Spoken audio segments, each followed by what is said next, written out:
We're Joe's mom and dad. My sister, Chris, she donated a kidney to my son. They can't talk about this, so we have to go on the video here and talk about it for them and for ourselves too.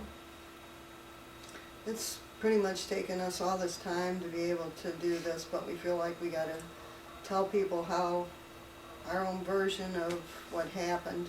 We have the website and we've explained everything in there, but when we first discovered that Joe had kidney disease, we were, of course, very upset because we have 6 people in our family with kidney transplants, and kidney disease goes back 3 generations. And Cleveland Clinic knew how upset we were, how upset Joe was. He was only 21 years old when he found out, and I feel that they used our agony to promote themselves. They wanted to film this for UNIS, which is United Network for Organ Sharing, and make a movie of it. Of course, we knew they were doing it for their own publicity, but we also thought that if they did it that way, that they would have a very good surgery because it was being filmed. They would have the top doctors in the department, which was David Goldfarb and Jayud Kayuk, the urologist and the transplant surgeon, and they'd have the best anesthesiologist, and everything would go great because they were under scrutiny, they were being filmed. But as it turned out, it just turned into a 3-ring circus because of that. And Dr. Kayuk was doing laparoscopic surgery on Chris. And the way to do that is to take a silk bag, stick it inside of her, and remove the kidney that way. This way it protects the kidney because they have delicate fibers in it, and it also protects the person from being injured.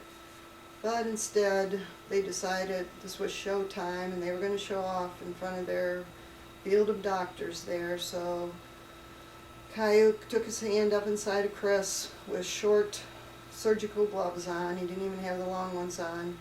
Tore the kidney out of her and put it on a plate, to which Dr. Goldfarb said, "Oh, it's a girl," like we were delivering a baby, which I don't see the humor of that, and I don't think anybody else did either. And I know at that point that Dr. Goldfarb knew the kidney was injured. He worked on it quite a while before he put it into Joe, and it was constantly bleeding during the surgery. He couldn't get it to stop bleeding. And we, by a grace of God, someone sent us the unedited version of this movie to us so that we could see what Dr. Goldfarb was saying when he thought the camera was off. As you can see in the movie, Dr. Goldfarb, through all his neglect and playing around and showboating, you can see at one point where he says, "Is that camera? Is that camera?" Well, that's okay. That's the beauty of television. Pretty much, we can edit that out, unbeknownst to him, that someone did send us the unedited version of it, so we see everything that went on and every blunder and everything they tried to hide. Cleveland Clinic doesn't care about patients. If you're a notoriety, a king, a queen, a movie star, a talk show host, they'll get you in there and they'll give you their so-called world-class care. World-class care is just for those people. And we know because we've had thousands of people email us, phone call us. We've met some of the people with such horrendous things that have happened to them at the clinic because of surgeries, needless death, a lot of experimentation, and pretty much putting people through hell, which they didn't want to happen. Just horrible things, amputations of the wrong limbs, terrible care, filthiness, and it's just the terrible things that happen there. People don't know because those people don't know how to get it out to the public.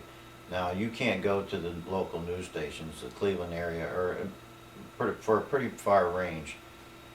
They do business with these news stations, radio stations, any kind of media, and we've confronted some of them. Or come to them and asked them if they would advertise this, and they said, "Oh, it's horrible what's happened to your family."